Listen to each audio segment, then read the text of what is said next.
Bienvenidos y bienvenidas a Noticias Positivas, donde te contamos que un mundo mejor es posible. Y ya estamos aquí con un pedazo de periodista y mejor amigo todavía, Carlos de Prada, reconocido periodista ambiental. ¿Cómo estamos, Carlos?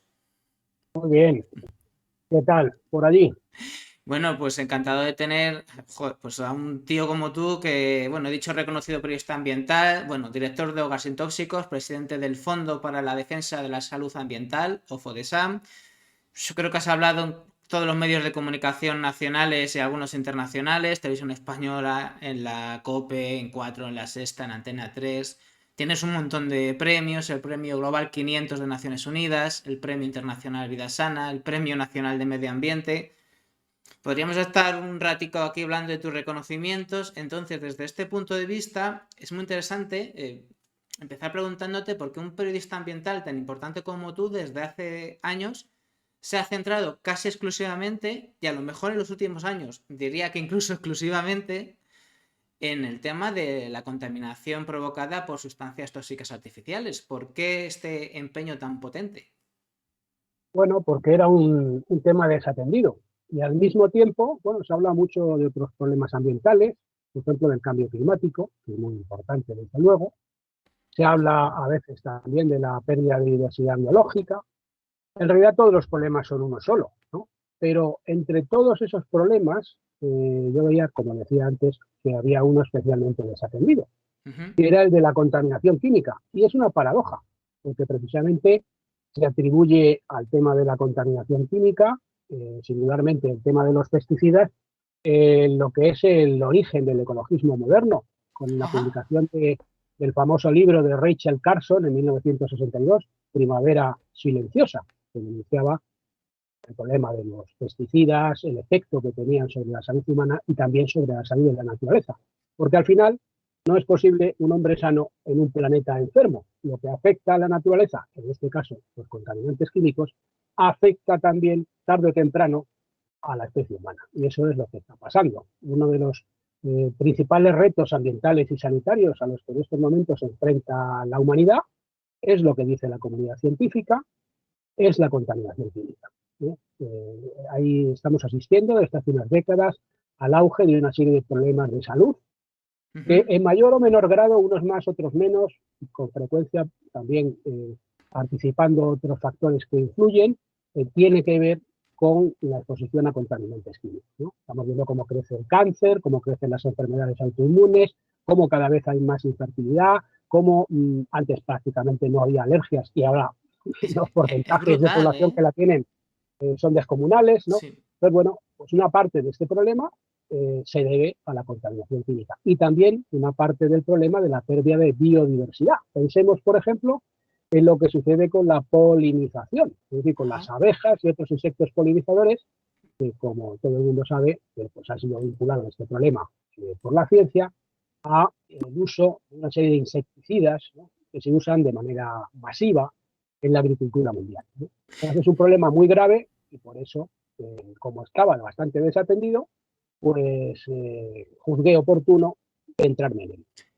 Problema muy grave y que tenemos pues, por todos lados. Es que has hablado de, bueno, sustancias tóxicas, de pesticidas, pero está en cosas que tocamos, en lo que comemos, en lo que respiramos. Es que estamos hablando de, no sé, serán miles y miles de sustancias y creo que se están fabricando y patentando nuevas sustancias todos los días. De alguna manera, no sé si es muy bestia lo que voy a decir, pero se podría de alguna manera afirmar que el ambiente que tenemos ya está, digamos, invadido por una química tóxica artificial. No sé hasta qué punto, pero desde luego en un grado muy alto, ¿no?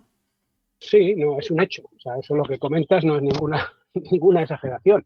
A lo largo de millones de años, en la historia evolutiva, los seres vivos hemos ido evolucionando por mor de una determinada química. La química, podemos así llamarla, de la biosfera, ¿no? Ajá. La química de la naturaleza, una serie de sustancias presentes en la naturaleza y también en estos organismos, que es la química que hasta hace no mucho existía únicamente.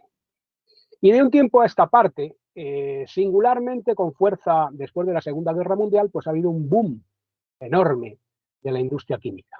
Si en 1930 en todo el planeta se producían únicamente 1 millón de toneladas de química sintética, ese millón de toneladas se habían convertido ya en el año 2000 en 400 millones de toneladas de química sintética.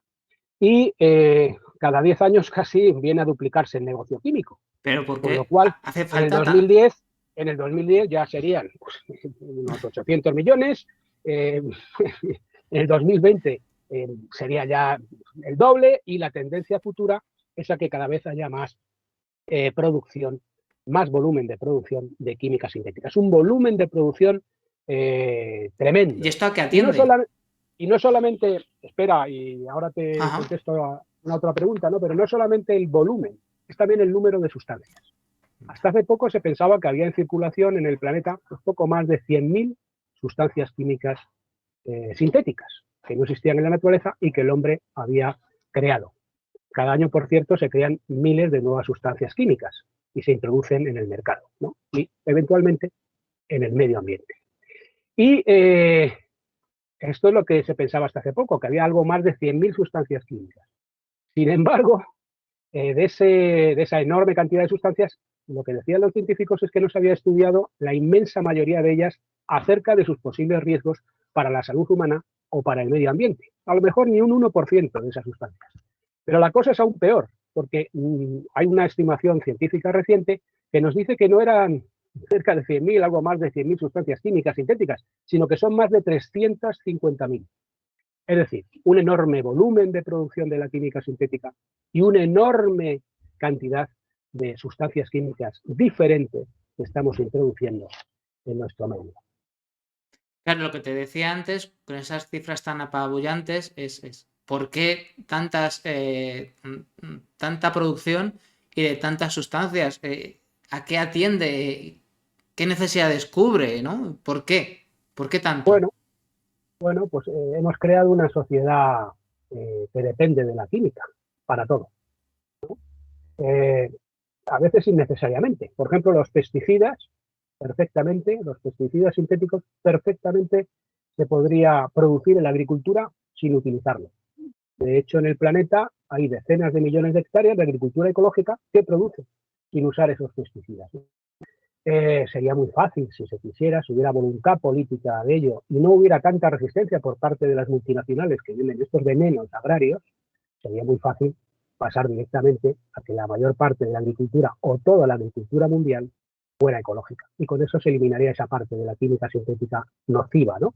Pero, claro, la química se integra, la química sintética, en muchas más cosas. No quiere decir que toda la química sintética sea mala, pero sí se sabe que hay, y de ello hay miles de estudios científicos, hay muchísimas sustancias dentro de esa química que son perjudiciales y otras muchas que no se han estudiado que también pueden serlo, con bastante probabilidad, ¿no? La química pues va a los plásticos, por ejemplo, ¿no? Los plásticos que han inundado nuestro planeta. Y en los Estamos océanos. plastificando nuestras vidas y plastificando el planeta. Por ejemplo, eso que comentas de los océanos, ¿no? Donde esos trozos de plástico se van fragmentando, se convierten en micro y en nanoplásticos que pasan a los organismos marinos y a través de la cadena alimentaria finalmente llegan a nosotros. Esos plásticos, que la gente puede pensar que son algo inerte, con una composición muy sencilla, nada más lejos de la realidad.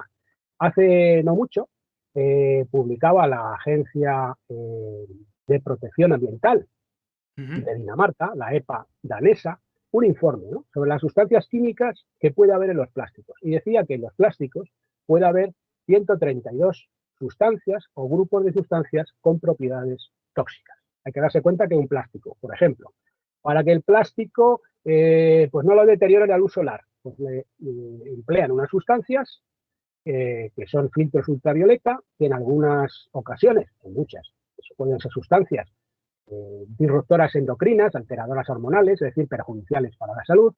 Al plástico se le aplican sustancias colorantes. Al plástico, para que tenga ductilidad, para que tenga flexibilidad, se le aplican también sustancias como, por ejemplo, los famosos talatos, que son reblandecedores del plástico. En fin, infinidad de sustancias que se pueden añadir a los plásticos y que estos, con frecuencia, pueden liberar en pequeñas cantidades y pasar a los organismos vivos. Y estas sustancias, muchas veces, como sucede con aquellas que son alteradoras hormonales, pueden tener efectos a muy bajas concentraciones. Pero luego están los productos de limpieza, están las pinturas, están productos que se emplean en casa, por ejemplo, de limpieza, que no sabemos qué sustancias contienen, algunos ambientadores, infinidad, los textiles también pueden tener infinidad de sustancias. Entonces, bueno, hemos metido la química sintética en el centro de nuestras vidas, hay unos enormes negocios metidos en ello, y lo lamentable es que no se está haciendo caso de la voz de la ciencia. La ciencia nos está alertando de los riesgos de las sustancias químicas, pero las industrias tienen su propia ciencia, entre comillas. Son los laboratorios que ellos pagan para que hagan estudios de toxicidad, que nos dicen que no pasa nada, que todo está controlado y que nada, que se puede seguir. Y las autoridades independientes, las autoridades de control, como esta EPA que me has dicho danesa o la FDA de Estados Unidos o las instituciones europeas que se supone son independientes de la industria, ¿cómo operan para evitar? Porque yo entiendo que es lo que llegue un laboratorio privado y que diga que su sustancia es totalmente inocua.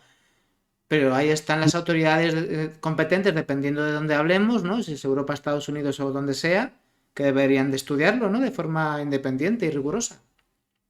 Bueno, en Estados Unidos está, por ejemplo, la Agencia de Protección Ambiental, la EPA de Estados Unidos. En Europa está la ECHA, la Agencia Europea de Productos Químicos, y también, en cuanto a los contaminantes químicos que puede haber en los alimentos, la Autoridad Europea de Seguridad Alimentaria.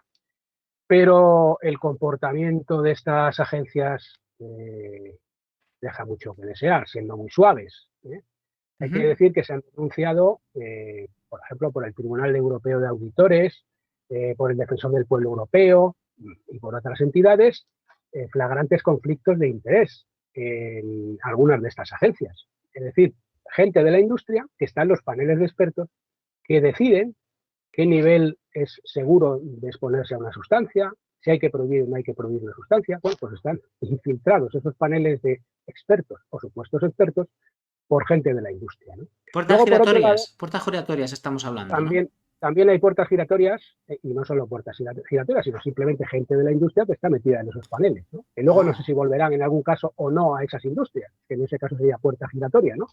Pero que en cualquier caso, como digo, están, ¿no?, en esos paneles, y eso es algo lamentable, ¿no? Porque es como poner el zorro al cuidado de las gallinas, literalmente, ¿no? Y luego otro aspecto relevante es que buena parte de los datos en los que las agencias reguladoras, como la Autoridad Europea de Seguridad Alimentaria, por ejemplo, se basan para evaluar el riesgo de las sustancias tóxicas, proceden de la propia industria. Son datos pagados por la propia industria. Es decir, datos por sí mismos ya nacidos en un flagrante conflicto de interés. Porque claro, hay un refrán que dice que el que paga manda. En inglés esto se llama el funding effect, ¿no? Y bueno, pues eso. El hecho de que una buena parte de los datos en los que se basa la EFSA u otras autoridades para decir que es seguro o no, procedan de la propia industria interesada en que una sustancia determinada se comercialice, pues obviamente es algo muy llamativo y es algo ciertamente escandaloso. Una pregunta. Son muchas más cosas que se podrían decir. Entonces, no hay, por ejemplo, porque yo creo que mucha gente que te esté escuchando dirá, pero no hay algo así como laboratorios independientes públicos que hacen sus propios estudios sin Claro. algo así. Claro. No es que haya laboratorios independientes públicos, es que hay centenares de centros de investigación, de universidades, con un prestigio enorme, miles de científicos que están generando una evidencia considerable sobre los efectos de las sustancias tóxicas. Lo que pasa es que esta ciencia, la ciencia académica, la ciencia de verdad, las agencias reguladoras, pues no tienen a bien hacerle el caso debido. Directamente.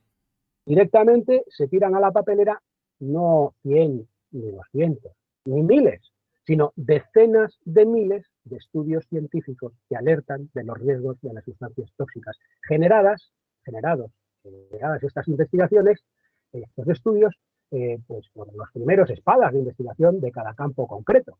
Por ejemplo, la Endocrine Society, ¿no?, la sociedad endocrina, donde están miles de científicos de todo el mundo La entidad científica de referencia en las enfermedades que tienen que ver, por ejemplo, con las hormonas, reiteradamente ha denunciado, estudiado los efectos de los contaminantes químicos, ha pedido que se hagan una serie de cosas y las autoridades no han hecho ni caso.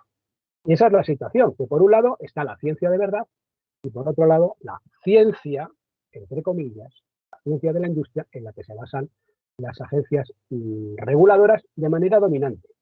Y hay que decir, cuando digo ciencia, entre comillas, que, por ejemplo, una de las cosas básicas para que un estudio científico pueda ser denominado como tal, para que pueda ser considerado de verdad científico, es que ese estudio se publique en una revista. Esto es lo que pasa con estos miles y miles de estudios a los que me estoy refiriendo, que se publican, de la ciencia académica, en revistas de prestigio, revistas científicas. Ajá. Y entonces, cualquier científico del planeta puede revisar ese estudio, ver si se ha hecho bien, si se ha hecho mal, si comete algún error, puede refutar o puede confirmar los resultados, puede incluso profundizar en algún aspecto que en ese estudio a lo mejor no se haya profundizado.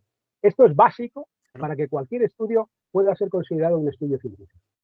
Pues bien, esos estudios, esos datos de la industria, en los que principalmente se basan las agencias reguladoras, con mucha frecuencia son datos secretos, confidenciales. No se publican, no son revisados por la comunidad científica. Consiguientemente, dudo mucho que a eso se le pueda llamar científico.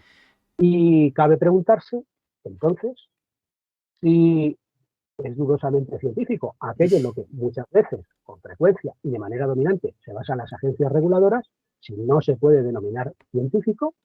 ¿Y qué alegan? ¿En qué se están basando las agencias reguladoras? ¿Qué alegan para ese secretismo? ¿Secreto comercial? ¿Protección de datos? Sí, básicamente son cuestiones de supuesto secreto comercial, de lo que se está abusando extraordinariamente, ¿no? Una industria puede decir, no, pues es que estos estudios pido que sean confidenciales. Eso lo ven solo los 4 expertitos, o expertitos entre comillas, la agencia del panel de expertos o quien sea, y ya está, no lo puede evaluar la comunidad científica. Y en base a eso se toman las decisiones. Es una situación escandalosa realmente, está siendo reiteradamente denunciada por la comunidad científica, pero de esto no se entera casi nadie. Madre mía, y el panorama que vamos a entrar a profundizar un poco más, pues es desolador, porque esto provoca que haya pues este ambiente tóxico, este ambiente dominado por sustancias tóxicas en campos muy amplios. Si quieres vamos a profundizar un poquito más en, por ejemplo, los pesticidas, ¿no? Hablando de esa primavera silenciosa de Rachel Carson, que quizás es una de las obras que inaugura el ecologismo moderno, porque es muy interesante, has empezado con una afirmación muy potente, ¿no? Y es que no hace falta, ¿no? Los pesticidas no son necesarios, ¿no? De hecho, muchas instituciones ya hablan directamente de que, bueno, creo que la Unión Europea lo ha llegado a decir, que hay que apostar por la agricultura ecológica, ¿no? Pero no se consigue y todavía nos siguen vendiendo la moto de la revolución verde y todavía hay grandes magnates y grandes poderes económicos detrás de los pesticidas, ¿no? Claro, la pregunta sería entonces si es verdad que no es necesario, y eso de primera, y luego, pues si quieres, vamos a profundizar un poco en qué enfermedades causan estos pesticidas que encima no son necesarios.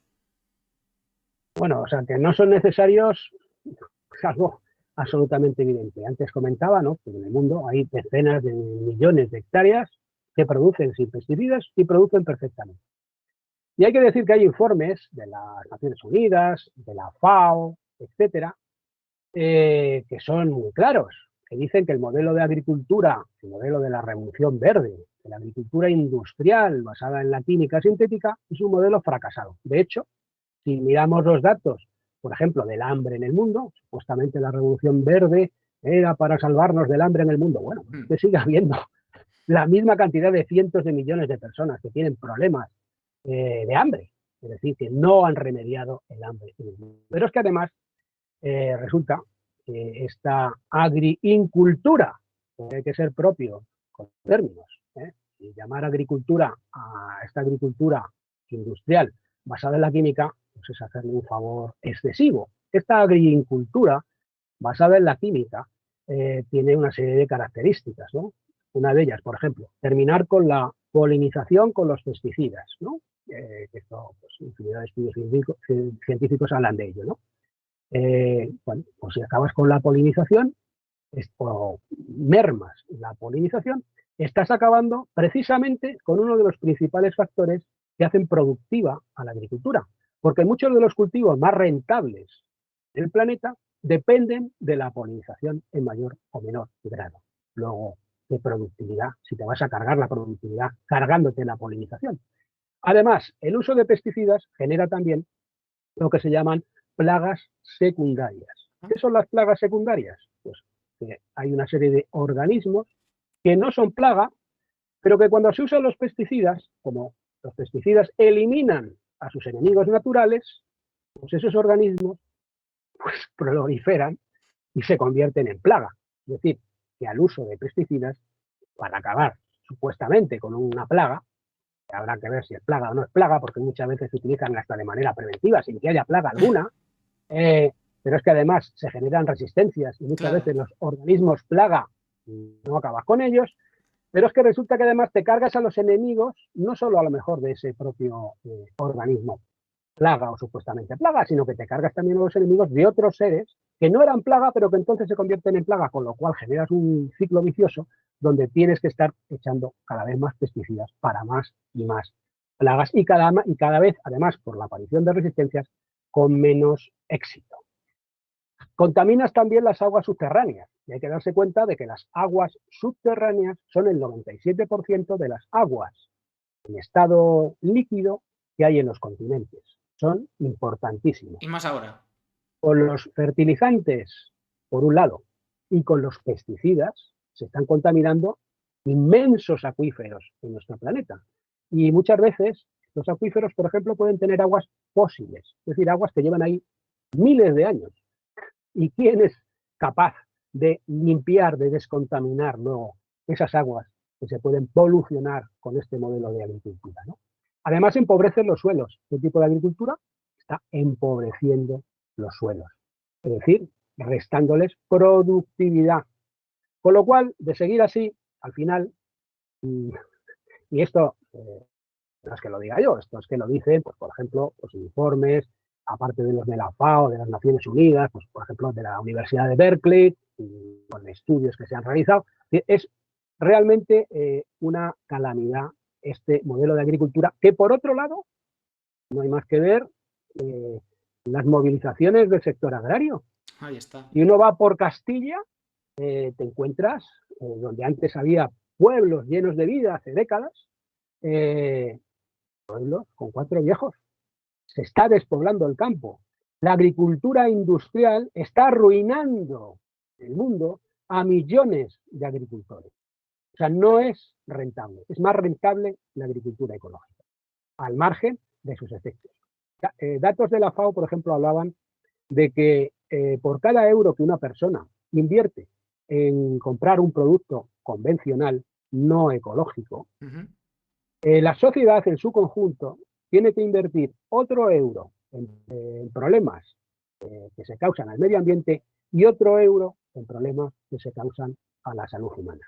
El O sea, doble. es absolutamente ruinoso Qué seguir calamidad. apostando por este modelo que además enriquece solo a unos pocos y arruina a la mayoría. ¿Qué ha pasado o está pasando con el campo, por ejemplo, en la India, ¿no? Que ha habido casos de suicidios de agricultores, ¿no? Sí. Bueno, en la India lo que ha pasado es, por ejemplo, en este caso concreto que comentas, ¿no? Pues que se les prometió una productividad maravillosa y que se iban a hacer millonarios los agricultores con una planta transgénica, se metieron en créditos y finalmente es una planta muy buena y muy resistente para la sequía. Sí. Y al final era una auténtica porquería. Vale, no sé cómo se llama, es una poesía. Pues eso. O sea, realmente, ¿qué pasó? Pues que tristemente estos agricultores se arruinaron Claro. y se suicidaron. Y por cierto, uno de los principales, si no el principal sistema de suicidio en el mundo, es la ingestión de pesticidas.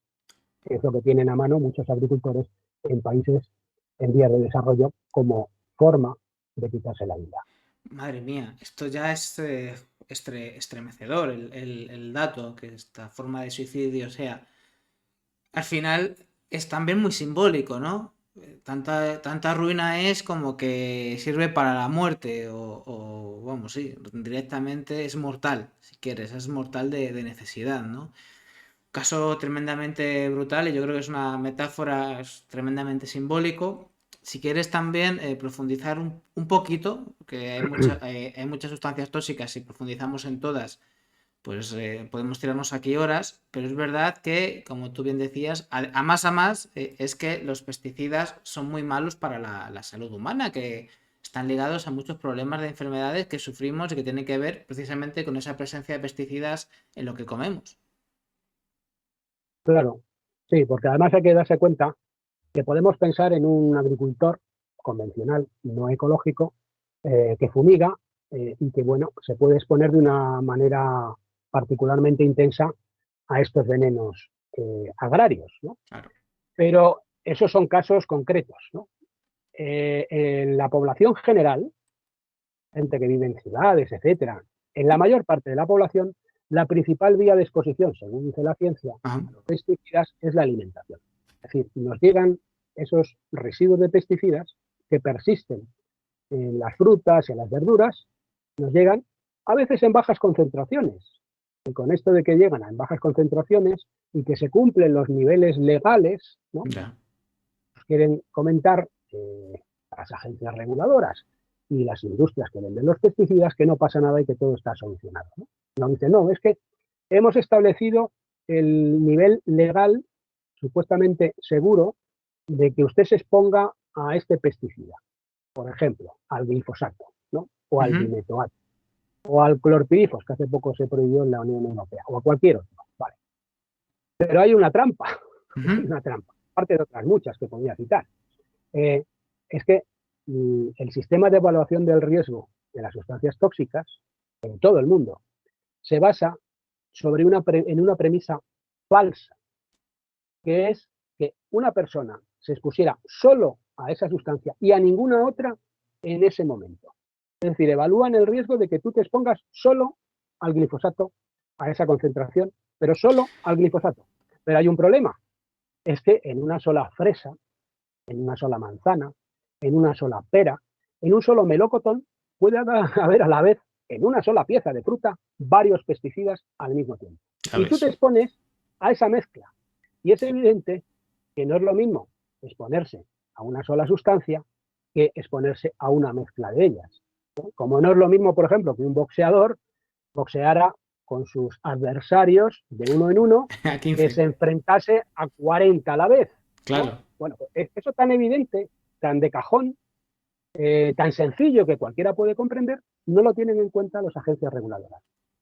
Que nos están diciendo, basándose en una situación ficticia, que nunca, nunca, nunca se da en la vida real, que es que nos expusiéramos solo a una sustancia y no tuviéramos ninguna otra en el cuerpo en ese momento, nos están diciendo, basándonos en eso, que no se corre riesgo. O sea, realmente es algo, en fin, Claro, ¿no? precisamente estábamos hablando de que vivimos en un ambiente tremendamente contaminado, repleto, dominado casi, te diría yo, por sustancias tóxicas que nos rodean en todos nuestros ámbitos de la vida, y en cambio la toxicología oficial parte de esta premisa de la única sustancia y elude profundizar en esto del efecto cóctel, que es lo normal, básicamente. Sería muy complicado, por otro lado, eh, estudiarlo, porque claro, estamos hablando, por ejemplo, si habláramos solo de pesticidas, ¿no? Estamos hablando de que en una sola fresa, en una pera, en un melocotón, puede haber varios pesticidas. Pero es que en esa comida, pues Claro, te habrás comido una ensalada, que a su vez en la lechuga, en el maíz, en todo lo que pueda tener la ensalada, puede haber cada cosa tener sus pesticidas. Pero es que además, antes te habrás ingerido otros alimentos que puedan tener a su vez u otros pesticidas u otras sustancias químicas tóxicas. Y además, también puedes haber usado un uso de aseo personal que a través de la piel te haya hecho ingresar otros contaminantes. O puedes haber bebido agua que pueda tener a su vez otros contaminantes. Es decir, que en un momento dado en el organismo se pueden dar cita simultáneamente pues una impredecible mezcla de sustancias.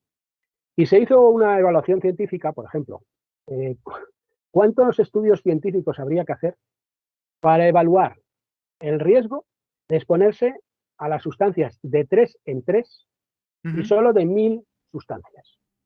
Harían falta 166 millones de experimentos. Solo de 1000 sustancias y solo de 3 en 3. En definitiva, que aunque se trate de trasladar la idea de que todo está perfectamente controlado y que existe una certeza acerca de la ausencia de una serie de riesgos, lo que realmente hay es un enorme grado de incertidumbre. Y si las autoridades fuesen honradas, lo que deberían de trasladar a la población es la verdad.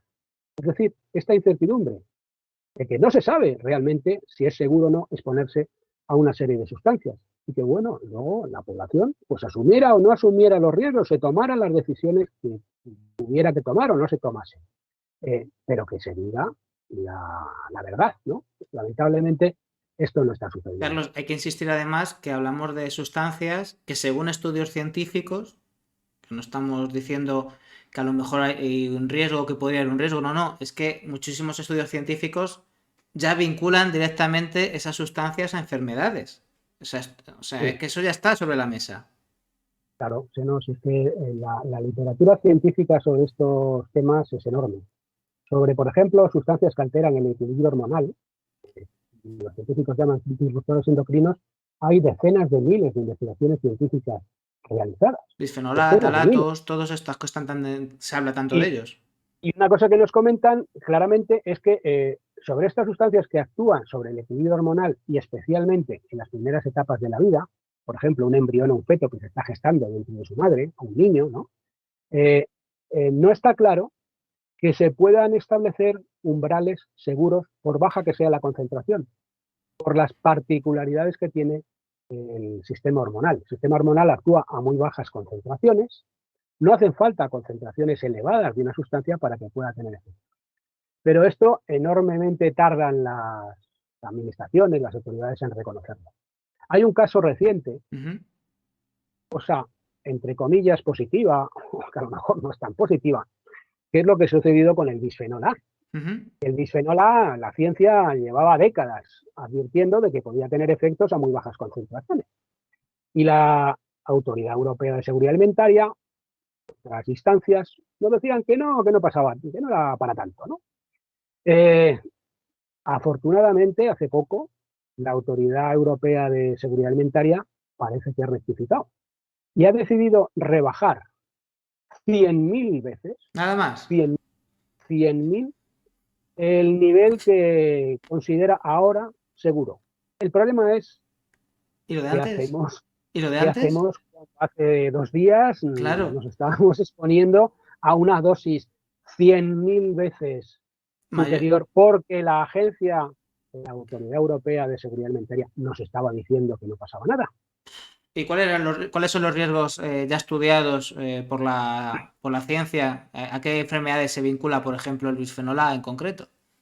Bueno, pues a infinidad de posibles efectos. Lo ha sido vinculado, por ejemplo, por estudios científicos a la diabetes, a enfermedades cardiovasculares, a efectos reproductivos, por ejemplo, sobre el semen, a quistes ováricos, a algunos tipos de tumores hormonodependientes. En fin, la lista sería muy larga, ¿no? Pero es que además el bisfenol A, además hay otro problema, que es que una vez que con una resistencia enorme y una tardanza de décadas, las agencias reguladoras se deciden a hacer caso a la voz de la comunidad científica, de la ciencia académica, resulta que el bisfenol A se va sustituyendo, por ejemplo, en el interior de las latas de comida, que era probablemente la principal vía de exposición humana a esta sustancia, a través de la alimentación, se va sustituyendo el bisfenol A por otros bisfenoles. Pero, claro, no otros bisfenoles que se haya estudiado debidamente que no causen efectos, sino Desde la base de que como no se ha estudiado y no se ha demostrado tan claramente como con el bisfenol A que pueden causar unos efectos, pues lo sustituimos, cuando por su estructura química es muy probable que produzca esos efectos. Y de hecho, por ejemplo, datos de la Agencia de Productos Químicos de Suecia ya identificaban decenas de bisfenoles, algunos de los cuales se estaban empleando como sustitutos del bisfenol A, como problemáticos. Esta es otra. Eso se llama sustitución lamentable. Sustituyes una sustancia cuando finalmente se consigue restringir o prohibir por otra que ha sido menos estudiada, pero que es probable que produzca efectos semejantes. Y así funcionan las cosas. La verdad que es un panorama muy desolador. Es verdad que aquí es complicado hablar de noticias positivas, pero sí que hay la parte, digamos, de que podemos afrontar el problema y buscar una solución, que es de lo que aquí tratamos. Es decir, no somos noticias positivas porque hablemos de cosas buenas, sino que hablamos de problemas, pero buscamos soluciones, ¿no? Y en Es este que, sentido, es que lo claro, positivo es como el falso optimismo. O sea, exacto. ¿es positivo estar engañado? No, en ¿Es este caso no. positivo decir que lo que está mal está bien? ¿Es positiva la táctica de la avestruz? No. No. Lo positivo es afrontar la realidad, ver los hechos, informarse, conocer la realidad y en base a ello poder, por ejemplo, en este caso, actuar para autoprotegerse, ¿no? Es positivo, aunque parezca lo contrario, porque lo negativo sería decir que todo está muy bien, Que todo claro, sí. está Es lo que dicen las agencias reguladoras, que son muy positivas, están allí, estupendísimo. todo está muy bien. Pero profundizando un poco más en esto, sí que hay una labor en este sentido muy importante. Hablabas, por ejemplo, de cómo se ignora este efecto cóctel. Tú estás preparando un libro, que ya hablaremos de él en su momento más en profundidad cuando sea realidad, que precisamente es para paliar este problema de que no se hable del efecto cóctel, ¿no? Que estás trabajando ya en ello y precisamente por eso va a ser muy necesario. Sí, hombre, claro, es que denunciar las cosas que están mal es positivo y eso es lo que yo intento, precisamente para que se llegue a un punto donde las cosas puedan cambiar y es básica la conciencia de la gente. La conciencia, la información es el motor del cambio. Si la gente no sabe que hay un problema, no considera que hay un problema, nunca tomará medidas para resolver ese problema. Entonces, esta es la parte positiva de todo esto, tan horrible en apariencia puede sonar. Y Sí, yo, de hecho, no soy nada pesimista ni nada negativo. Yo creo que cuando hay graves problemas, lo que hay que hacer es afrontarlos todavía con más fuerza. Y cuando más consciente eres de que el problema es mayor, más fuerza pones en su solución. No ha salido un pareado como... muy interesante, muy poético. Pero siguiendo con este tema de tomar medidas, sí que hay cosas que se pueden hacer para luchar contra esto, incluso desde nuestro propio ámbito. Y aquí una de las iniciativas en las que participas, director de Hogar Sin Tóxicos, vamos a poner un momentito aquí se ve, hogarsintóxicos.org. Los que estéis viéndonos por Twitch o en YouTube podéis ver la web. Si no, los que nos estéis escuchando, hogarsintóxicos.org es la web. Y bueno, pues aquí puedes ver, digamos que son recomendaciones para eliminar muchos de los tóxicos de nuestro hogar, pues sala estar, cocina, cuarto de baño, dormitorio, en cada uno de estos ámbitos de la casa, pues prevalece una serie de tóxicos y algunos de ellos, ¿verdad, Carlos? Son fácilmente eliminables por procesos que no son tan costosos y esta sí que es una labor positiva en cuanto a soluciones y en cuanto a cosas que podemos hacer desde nuestro ámbito más privado y más personal para eliminar ciertos riesgos que no es ninguna tontería. Pues sí, y a veces son cosas, la gente piensa, bueno, es que a lo mejor va a salir más caro eh, reducir los tóxicos en casa que seguir pues, simplemente comprando cualquier cosa y utilizándola. Pues no, No. realmente muchas veces es más barato, incluso hay soluciones que son totalmente gratis. Mira, por ejemplo, algo tan eh, básico como simplemente ventilar bien la casa. Cuando se está hablando tanto del COVID, de que era bueno ventilar, por el tema de los virus, ¿no? Pues es que lo mismo sucede con los contaminantes químicos. Hay contaminantes químicos, como por ejemplo los compuestos orgánicos volátiles asociados al cáncer y a otro tipo de problemas de salud, que evidentemente se concentran más en espacios cerrados. Bueno, pues simplemente con ventilar ya estás reduciendo la concentración de esos compuestos orgánicos volátiles en el interior de tu casa y consiguientemente no los inhalas, ¿no? Luego te puedes plantear, por ejemplo, qué productos de limpieza utilizas en casa, ¿no? Tienes que echar mano de lo primero que veas en un supermercado. Tienes que pensar que oler a química fuerte es oler a limpio. No, lo limpio no huele. No tienes que oler a química fuerte para que quiera decir eso que está la casa limpia. Eh, puedes, en primer término, reducir la cantidad, si uno mira debajo de un fregadero de cualquier casa y ve todos los productos de limpieza diferentes que hay, es enorme, es tremendo. Es que hay, pues eso, fregasuelos para limpiar los muebles, abrillanta, no se sabe qué, para brillantar metales, desatascadores, limpia inodoros, bueno, de todo tipo de productos diferentes, limpia cristales.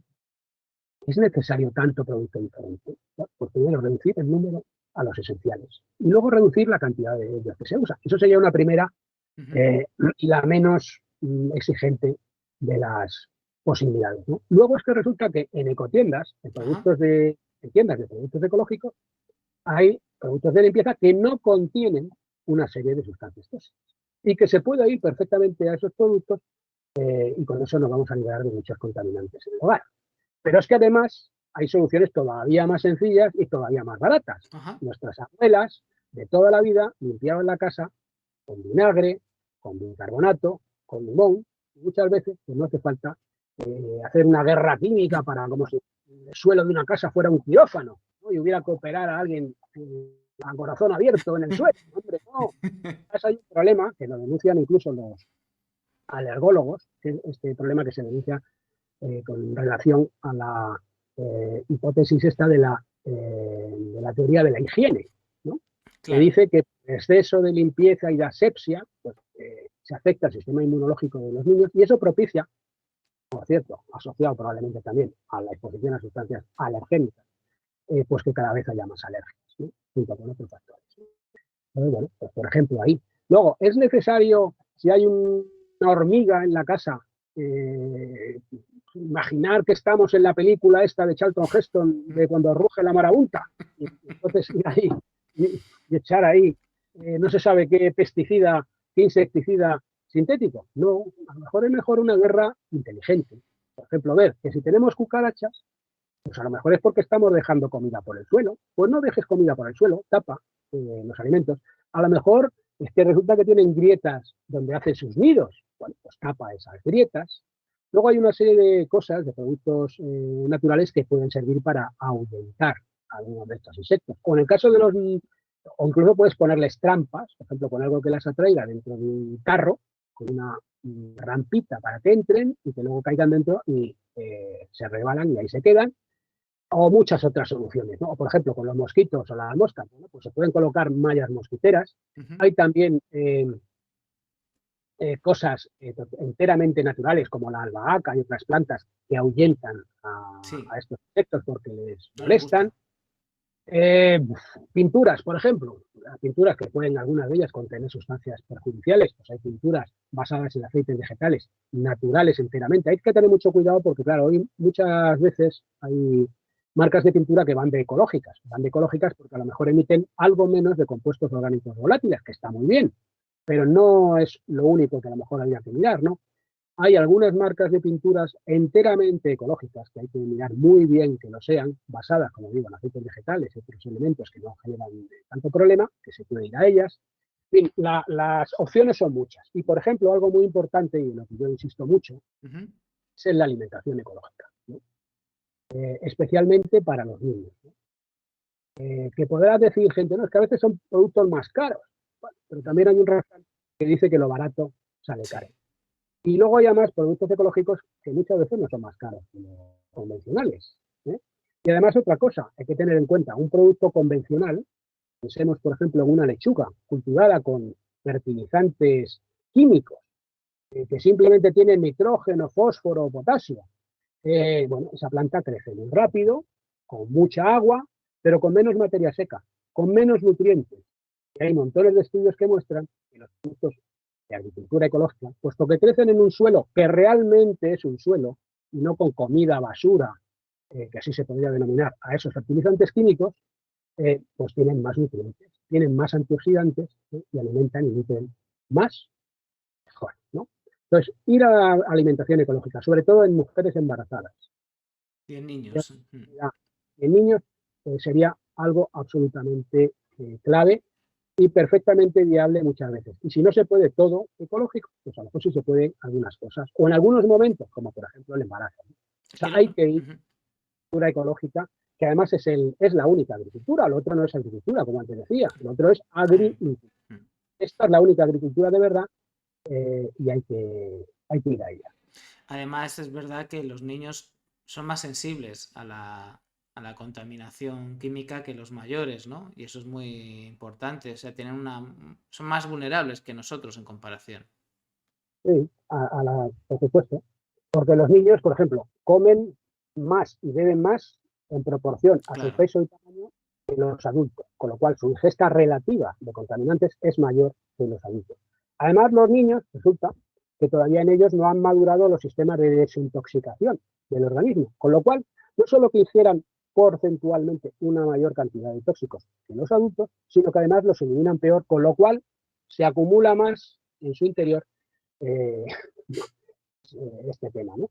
Y claro, siendo además, como de hecho son, más sensibles que los adultos contaminantes, pues es algo que hay que tener muy en consideración, ¿no? Mira, hay un estudio, por ejemplo, unos informes. En el año 2015 publicó la Endocrine Society, la Ajá. sociedad científica a la que antes me refería, ¿no?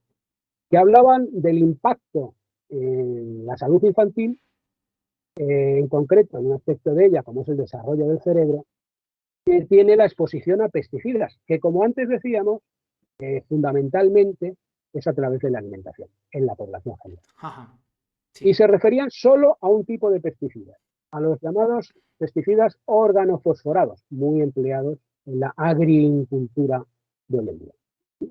Bueno, pues decía estos informes de la Endocrine Society que cada año en Europa, a consecuencia de esto, se pierden 13 millones de puntos de coeficiente intelectual en los niños en Europa. Y hablamos solo de un efecto, solo de un tipo de pesticidas, y hablamos de la Endocrine Society. Se puede consultar, cualquiera puede consultar los informes perfectamente, ¿no? Entonces, es un tema muy serio. Es Se un podrían tema hablar duro. de más posibles efectos y de más posibles cosas, pero la gente tiene que ser consciente que el consumo ecológico no es, como a algunos les pudiera parecer, una especie de raro, extraño etnovismo de gente excesivamente preocupada por su salud o por el medio ambiente. No, no, es una necesidad y una urgencia sanitaria que deberían de prescribir en sus consultas los médicos. Algunos médicos en España, como la Solea, de la Universidad de Granada, o como Juan Antonio Ortega, en Murcia, u otros, ¿no? Otros en Estados Unidos, como por ejemplo en la Universidad de Nueva York, Leonardo Trasande, los recomiendan. Pero la verdad es que falta todavía mucha conciencia entre la clase médica acerca de estas cuestiones.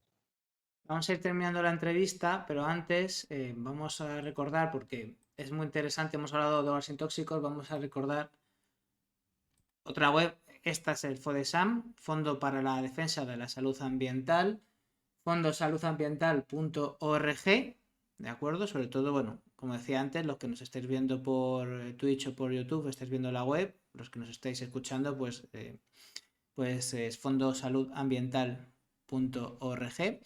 Y bueno, Carlos, desde aquí, desde este Fondo para la Defensa de la Salud Ambiental, desarrollas muchas de tus investigaciones y denuncias, y yo creo que es una entidad a la que se debería de apoyar. Entonces, quedan dos preguntas, esta es la penúltima, y básicamente, pues, ¿cómo podemos apoyar al FODESAM? Bueno, hombre, una manera de apoyarlo es consultar la mucha información que hay ahí, ¿no? Que básicamente ha llevado mucho tiempo reunirla. Es una web que tiene infinidad de entradas, ¿no? De documentos, de estudios científicos, ¿no? Y que lo que busca es, pues, precisamente concienciar a la población, ¿no? tiene bastantes visitas, pero cuanto más visitas tenga, desde luego, pues mucho mejor, ¿no? Y Sin duda. esa es una ayuda, ¿no? Una ayuda que a la vez de, más que una ayuda al Fodesan, es una ayuda en sí al que genera, al que tiene la curiosidad y el interés, ¿no?, de consultar cosas tan importantes como pueden ser estas de las que estamos hablando, ¿no? Y la última pregunta, Carlos, que es la que hago a todo el mundo, simplemente que no queremos que se quede nada en el tintero, de esto que dices, se me ha olvidado decir esto que era muy importante. Entonces la última cuestión es libre, es para que digas lo que deba ser dicho en todo caso y que no se deba callar. Bueno, pues básicamente, como hemos estado denunciando tantas cosas, ¿no?, y esto se llama noticias positivas, decir que por muy difícil que parezca la solución de este tema, todo depende de nosotros. Y que es precisamente como esa frase, ¿no?, que decían que el mundo era peligroso no por los pocos que hacen el mal, sino por los muchos que se sientan a ver lo que pasa. Pues que no nos sentemos a ver lo que pasa. Que no pensemos que el grano de arena que nosotros podamos poner no sirve de nada, porque a veces una sola persona puede cambiar el mundo. Y a lo mejor algo tan sencillo como comprar algo ecológico y no convencional, pues puede hacer que las fuerzas del mercado vayan en un sentido o vayan en otro. Todos podemos hacer mucho, hay que tener fe, hay que tener esperanza y adelante. Un matiz que te voy a hacer, Carlos, que me parece muy importante, porque claro, cuando se hablan de decisiones que tomamos individualmente, ¿no?, como eso, consumir ecológico, hacer algo, cambiar algo en tu vida, parece que estamos hablando de soluciones individuales. No, no, no, que hagas algo de forma individual no significa que sea individualista, ¿no? Porque las personas que intentamos cambiar las pocas cosas que se pueden cambiar en un mundo que es verdad que es complicado, que, bueno, pues que las contradicciones en las que vivimos todo el mundo, ¿no?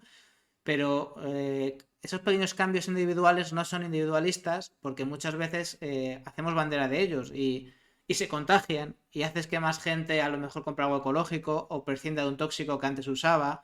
Entonces al final no es algo que simplemente hagas para estar tú bien, no, no, porque de verdad que se contagian estas cosas, ¿no? Y al final es una especie de activismo de las pequeñas cosas que yo digo, que también es importante el otro, por supuesto, y hay que apoyar a los grandes activistas, pero que ese activismo es muy importante y por eso son necesarias pues tus obras, tus libros, como el que vas a sacar, que ya hablaremos de él, o Hogar sin tóxicos o el Fodesan, ¿no? Porque es que es verdad que ese activismo de las pequeñas cosas cambia más cosas de las que imaginamos y muchas veces se contagia mucho más, no siempre, pero que otros activismos, ¿no?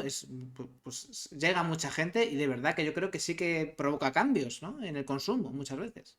Claro, sí, no, además es que hay que actuar a todos los niveles, ¿no? O sea, parece que uno hace una cosa y dice no tiene repercusión, pues sí tiene repercusión. Y luego a lo mejor el que lo vea, pues un hijo tuyo, o que lo vea un familiar, o que se lo digas a un amigo. Claro. En fin, eso al final va creando una malla y a veces es como cuando se tira una pequeña piedrecita en un estanque. Las ondas pueden llegar muy lejos, aunque la piedrecita parezca pequeña. Pues a seguir tirando piedras contra el estanque, Carlos. Encantado de hablar contigo, ya lo sabes. Cuando quieras volveremos a hablar. Y un placer y a seguir porque de verdad aquí pasa gente que pensamos que hacen cosas positivas, pero tu labor es especialmente importante. Muchas gracias, Carlos. Seguimos en contacto. Nada, ha sido un placer y nada, pues hasta otra, a todos. Hasta Luego, otra y te dejamos también, por si quieres verlo tú también, Carlos, vamos a la siguiente sección de un tal Pedro Burruezo que creo que te suena. Hasta luego, Carlos. un gran amigo. Hasta luego. Ya estamos con Pedro Burruezo, nuestro ecomensajero digital favorito. ¿Cómo estamos, Pedro? Bien, muy bien, muchas gracias. Bueno, cuéntanos qué noticias trae hoy el ecomensajero digital de Vida Sana. Bueno, pues esta semana la portada del Ecomensajero Digital ha estado dedicada al tema del fentanilo. Ajá. Fentanilo, Fentanilo. Cuéntanos un poquito, sí. ¿esto qué es? Pues es un caso excepcional y emblemático de diatrogenia. ¿Qué es esto? Es decir, la diatrogenia es un problema sanitario creado por la industria sanitaria, ¿vale? O por las instituciones, por las farmacéuticas, por lo que sea, ¿no? Desde el ámbito sanitario se Ajá. crea un problema sanitario, ¿vale? Esto es muy interesante. Cuéntanos Sí, exactamente qué ha el pasado. fentanilo es un opioide sintético, que se creó en los años 50 para dar solución a problemas de dolor que tenían personas pues, con dolores crónicos o que habían sido recientemente operadas o que habían tenido un accidente grave, ¿no? Eh, en un momento dado, bueno, eso estaba restringido pues al mundo de los hospitales y Ajá. todo eso, ¿no? Entonces, digamos que estaba acotado. La probabilidad de que esta sustancia opioide con una fuerza superior en 50 veces a la heroína convencional creara adicciones, pues digamos, un problema muy limitado, ¿no? Porque, Ujú. claro, no salía de ese ámbito de los cuidados paliativos, de los hospitales y tal. En un momento dado, la industria quiere abrir mercados y entonces se empieza a recetar libremente a todo tipo de personas. Algunas de ellas tenían dolores muy crónicos y otras no lo tenían en absoluto. Eran problemas, pues, como un dolor de muelas o cualquier cosa liviana. O Y sea, entonces, para entenderlo, para que la gente lo entienda, digamos que tú sufres un dolor o algún tipo de molestia incluso y te estaban recetando, desde la sí, sí, sanidad, sí. te estaban recetando estos opiáceos, ¿no? Sí, sí, sí, sí, sí. Insisto, con una fuerza 50 a 100 veces superior a la heroína. Entonces, esto significaba, por un lado, eh, digamos, adicción Claro, desde el minuto uno claro. y, por otro lado, muchísimas sobredosis, ¿no? Muerte por sobredosis. El asunto es bestial, o sea, bueno, de hecho es una epidemia en Estados Unidos porque cualquiera, digamos, puede cualquier doctor puede abrir una consulta y ponerse a recetar a cascoporro. Incluso, claro, pues gente, adolescentes, digamos, con ganas de juerga, le robaban el fentanilo a sus padres con dolores crónicos, ¿no? Madre mía. Y entonces, ahora mismo, después, el fentanilo fue prohibido y esto significaba que la gente tenía que buscar algo parecido en la calle. Y claro, lo más parecido era la heroína. Pero es que ahora los traficantes de heroína han visto que el fentanilo es más barato que la heroína. Y entonces el fentanilo ya está por todos Estados Unidos, por todos los barrios, en todas las partes. Si tú investigas sobre el fentanilo, vas a alucinar. Ahora Sí, mismo mueren, solo el año pasado murieron 110.000 personas en Estados Unidos por la epidemia de opioides. 110.000 personas. Sí, sí, solo en un año. Y si se hicieran bien ¿cómo se llama esta? Las autopsias de todos los fallecidos, los especialistas aseguran que el número sería más alto todavía. Vanguardia publicaba que hace 2 días que cada día mueren 200 personas en Estados Unidos por este tema. Ya es la primera causa de muerte evitable. Es increíble. Yo conocía el tema. De hecho, leí un reportaje muy amplio en La Marea, que lo leí en la revista, pero que ya se puede descargar. Es un artículo que se llama La crisis de los opiáceos asola Estados Unidos.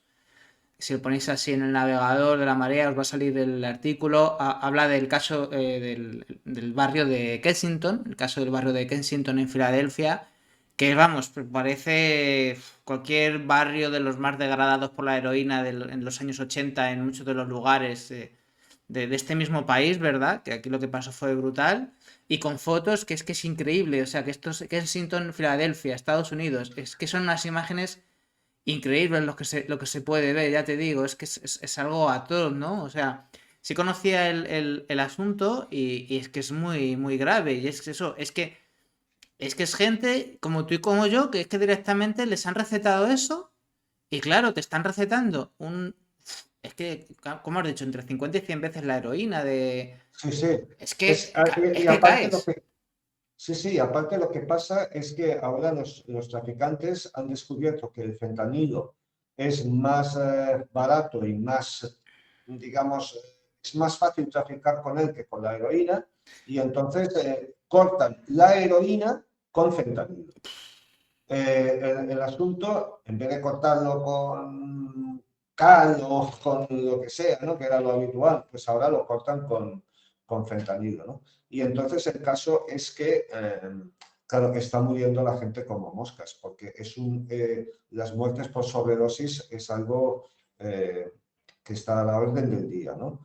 Entonces, la pregunta es, ¿cómo puede ser que por primera vez en la historia del capitalismo Mm. una, una, mm, o sea, los productores de algo, en este caso los traficantes de drogas, no me refiero a los productores del fármaco, digamos, ¿no? Sino a los productores de drogas. La pregunta es, ¿cómo puede ser que estén matando a sus propios clientes? Porque esta sería una pregunta que el capitalismo no se ha atrevido a hacer nunca, ¿no? La respuesta es, según los expertos, que el potencial de clientela es tan grande que no les importa perder a una parte de ella. Todo esto por un problema sanitario creado por la propia industria sanitaria. Mira, por añadir a tu reflexión, en plan también tocando la parte económica de este sistema económico tan voraz, ¿no? Dice en este artículo de La Marea, cita dentro del texto un artículo a su vez que se publicó en una revista americana, el AMA Journal of Ethics. Habla de un experto de que la FDA, que es una agencia federal que tiene que velar por estas cosas en Estados Unidos, que si hubiese seguido la normativa vigente, esta sustancia solo habría estado indicada en caso de enfermedades terminales. Pero ese mismo artículo cuestiona las puertas giratorias entre la industria farmacéutica y el gobierno. De hecho, dice este artículo que, bueno, en los últimos años varios empleados encargados de aprobar los permisos para opiáceos, los que tienen que aprobar para que se usa en qué condiciones, que debería ser solo para enfermedades terminales, pues han pasado a trabajar precisamente para los fabricantes de opiáceos. Y hasta 8 expertos que participaron en un comité asesor para la FDA en el año 2002 tenían vínculos financieros con distintas farmacéuticas. No sé si queda claro por dónde van los tiros. Es que, bueno, vivimos en una sociedad en que no hay escrúpulos, no hay ética ninguna. Hay una serie que se llama El farmacéutico, que explica la historia de un padre que murió a su hijo por esta historia. Es una serie documental que es estremecedora, ¿no? Por ejemplo, hay un caso de una doctora que tenía una consulta en un barrio, en un barrio muy degradado cerca de Nueva Orleans, ¿no? Pues la consulta estaba abierta hasta las 5 de la mañana. O sea, y aquello era colas de gente que iba a que les recetaran, pues eso, ¿no? Eh, Qué locura. y bueno, y esta señora estuvo durante años y años y años y años y años y años llevando a cabo esta actividad no delictiva, porque no era delito, pero sí completamente inhumana, sin que nadie le dijera nada. Fue en parte gracias al caso de este padre que había visto cómo moría su hijo y que él propiamente era farmacéutico y que sabía de qué iba la cosa, cuando empezó a investigar y a investigar y empezó a llamar a la policía, a los federales, tal, para que tomaran cartas del asunto. O sea, una sola persona contra viento y marea destapó un tema que ahora mismo es una epidemia en Estados Unidos y que causa cientos de miles de Es muertes. que, es que es increíble. Y por dar la parte de, ya hemos dado la parte del problema, aquí también buscamos soluciones. Entiendo que evidentemente la solución va, hay casos en los que a lo mejor no quedan más remedios que medicarse, pero muy importante la información, ¿verdad? Que no te pienses que todo lo que te pueda dar el doctor, porque aquí estamos hablando de cosas que te da el doctor, ¿no? Que Sí, es por bueno supuesto. informarse. Sí, y además es que hay que decir que muchas de las personas que acabaron muertos por sobredosis o siendo yonkis en la calle, eh, pues ellos no estaban informados. O sea, por ejemplo, yo qué sé, yo mismo, ¿no? Que soy también músico, ¿no? Pues tengo no sé, un daño en la mano y tengo que acabar una fila, pues es normal que acuda al doctor para que me dé algo que me ayude, ¿no? Claro. En este momento para poder acabar pues, un trabajo, una gira, lo que sea, ¿no? Pero no eran drogadictos, ni mucho menos, era gente completamente normal. O sea, no, ni gente conflictiva, vamos, me refiero al Sí, 90% sí, sí. en fin. Bueno, pues eso es muy importante, la información, o sea, que la gente sepa, es eso, que sepas dónde te estás metiendo siempre, que es verdad que un doctor siempre va a saber más que tú de medicina, pero que está bien también que nos preocupemos por las cosas que estamos tomando, ¿no? No solamente medicinas, sino, bueno, pues todo lo que conlleva nuestra salud, ¿verdad? Si enfermas, evidentemente, pues vas a tener que ir al médico, pero con una información muy clara y muy evidente.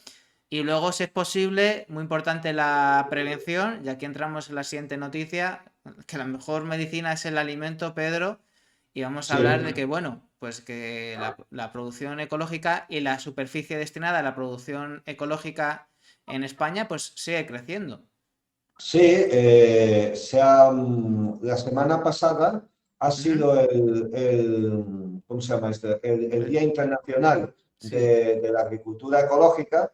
eh, y entonces, pues, el gobierno ha hecho, digamos, públicos los datos más recientes y entonces, pues, hay que decir que el 8% de la superficie agraria útil en España ya es dedicado a producción ecológica. Esto es una, una gran noticia. sí, que sigue Tenemos, subiendo, ¿no? O sea sí, que, sigue subiendo y somos pues líderes en Europa y en el... claro, es Ahora que... bien, Ujú. Sí, sí, perdón, ahora perdón. bien, hay que también notificar que evidentemente todo lo que está ocurriendo con esta inflación tan elevada y con la crisis en general que está viviendo toda Europa, hay que decir que posiblemente los datos con respecto a la agricultura ecológica del año próximo quizás sigan subiendo en lo que es la producción, Pero menos. pero no creo que sean tan optimistas en cuanto al consumo. Sí, pero de todas maneras, que con la que está cayendo sea un sector que aún así siga subiendo menos, pero que siga subiendo, pues demuestra, bueno, si es que Biocultura empezó en el año 84, que todos los datos que se dan precisamente de la inflación en los medios de comunicación, muchas veces dicen, no se encontraban tan altos los datos de inflación desde el año 83, 84, tal. O sea, quiero decir que habéis visto muchas crisis, ¿eh? O sea, que la gente de Vida Sana y de Biocultura habéis visto muchas crisis y aún así es un sector que está al alza y es un sector claramente de apuesta de futuro. El público del sector ecológico es un público muy fidelizado. Pese a todo, claro, eh, claro, hay mucha crisis, la gente no tiene un duro, la inflación está muy alta. Eh, yo creo que las cifras del año que viene, con Claro. respecto, que serán las de este, no van a ser tan optimistas, porque...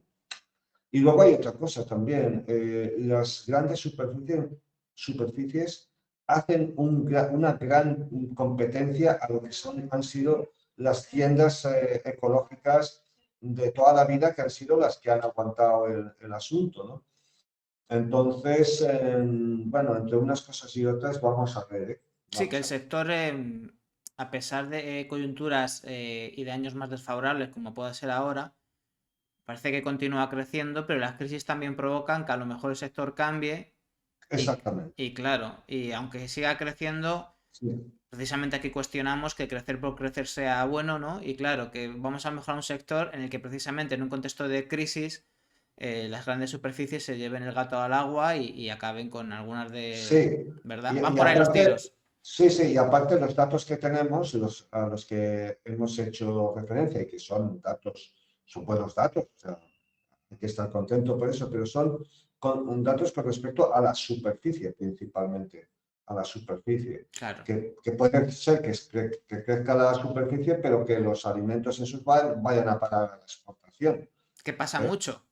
Y entonces el consumo interno se está un poco resintiendo. Claro. Pero bueno, Es verdad que hemos sido muchas veces muy exportadores, más que consumidores. Creo que últimamente habíamos conseguido entrar en el top 10 de consumidores. A lo mejor ahora volvemos a caer. La exportación sí que es fuerte y es históricamente fuerte, pero bueno, a lo, largo plazo lo- lo veremos lo veremos. cuando tengamos los datos del año que viene, que serán los de este. ¿No?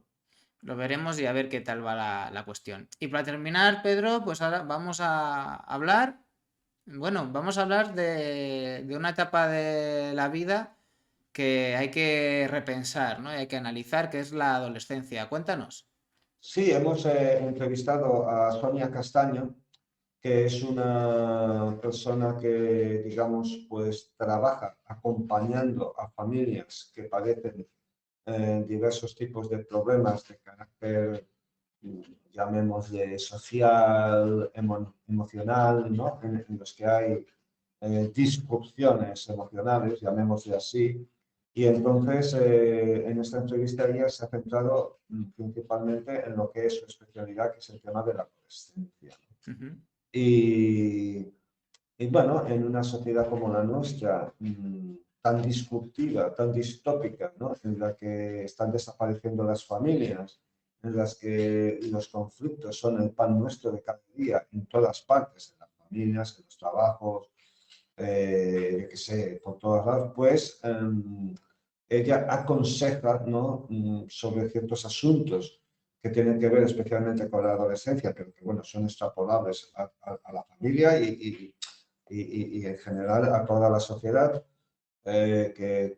bueno, para tener en cuenta de cara a organizarnos, a amarnos mejor, ¿no? Una de las cosas que responde Sonia Castaño en la entrevista que es para ponernos a reflexionar, ¿no? Que, pues claro, muchos padres, ¿no? Ujú. Van a su consulta y hablan de la problemática de ese adolescente en concreto, ¿no?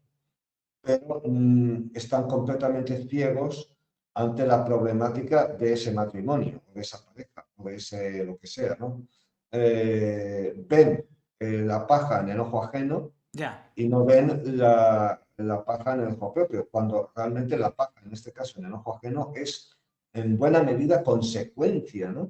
Del problema que tiene ese matrimonio, esa pareja o lo que sea, ¿no?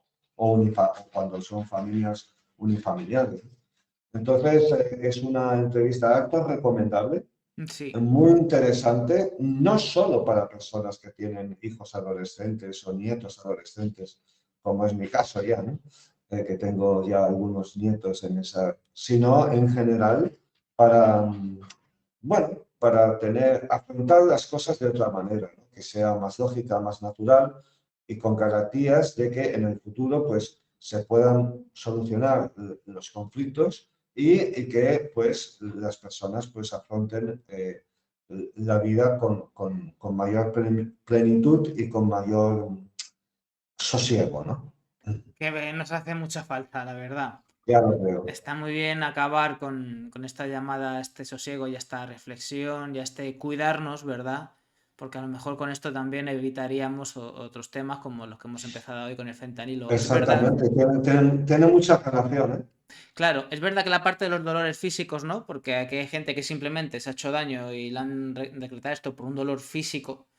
Y esto es así, pero también están otro tipo de dolores, como dices tú, se juntan los problemas del adolescente, los problemas de su familia. También has empezado hablando, es verdad, que vivimos en un entorno un poco de locos a nivel social, ¿no? Hace falta mucha mesura y mucha Sí, cabeza y mucho amor y mucho cuidarnos y cuidar de los demás. también es verdad que, claro, vivimos en una sociedad tan de locos Claro, que los peligros están por todas partes. claro, Entonces, es posible que, por ejemplo, no es el caso de España, ¿eh? Porque en España estos medicamentos no se recetan tan fácilmente. Pero en el caso de Estados Unidos es posible que un adolescente que simplemente pasa una mala racha y que en otro tipo de sociedad no tendría acceso a este peligro, pues simplemente por pasar esa mala racha le da por consumir este tipo de cosas y luego ya se crea un bucle del que no es capaz de salir, cuando simplemente era un chaval, pues que a lo mejor, yo qué sé, había tenido algún problema con los estudios o algo así, que tampoco era tan grave, quiero decir, ¿no? Pero ya digo, el problema de nuestra sociedad es que el peligro acecha por todas partes. Ahí se me ocurre una última reflexión pensando en soluciones, una sanidad pública como Dios manda, pensada en el verdadero cuidado de los pacientes, sino en el negocio, y que no solamente eso aborde la cuestión de los medicamentos, que sean para curar, como digo, no para hacer negocio, desde una óptica de sanidad pública, y también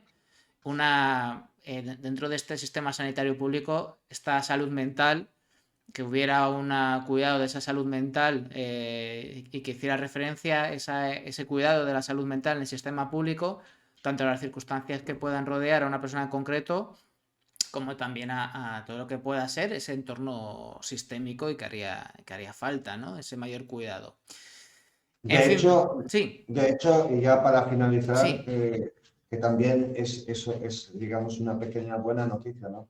La diferencia de Estados Unidos con España y con la pandemia del fentanilo con fármacos como Oxycontin, por ejemplo, que es uno de los que más fuertes, que más problemas está causando, que es de la farmacéutica Purdue Pharma, pues es que tenemos una sanidad diferente y aunque evidentemente la sanidad en España no es perfecta ni no, no lo mucho es. menos, Mm. pero hay una gran diferencia con Estados Unidos y de ahí bueno, en este caso no haya llegado todavía este problema a manifestarse en toda su magnitud aquí, como sí ha ocurrido en Estados Unidos. Perfecto, está claro que sí que es una buena noticia para acabar y parte de ese cuidado que necesitamos también, aparte de estos sistemas públicos de salud, también cuidarse a uno mismo y a los demás y estar bien informado, como con estas noticias. Pedro, ¿cómo podemos acceder a estas noticias tan interesantes del ecomensajero Pues digital? todo el mundo se puede suscribir gratuitamente en vidasana.org.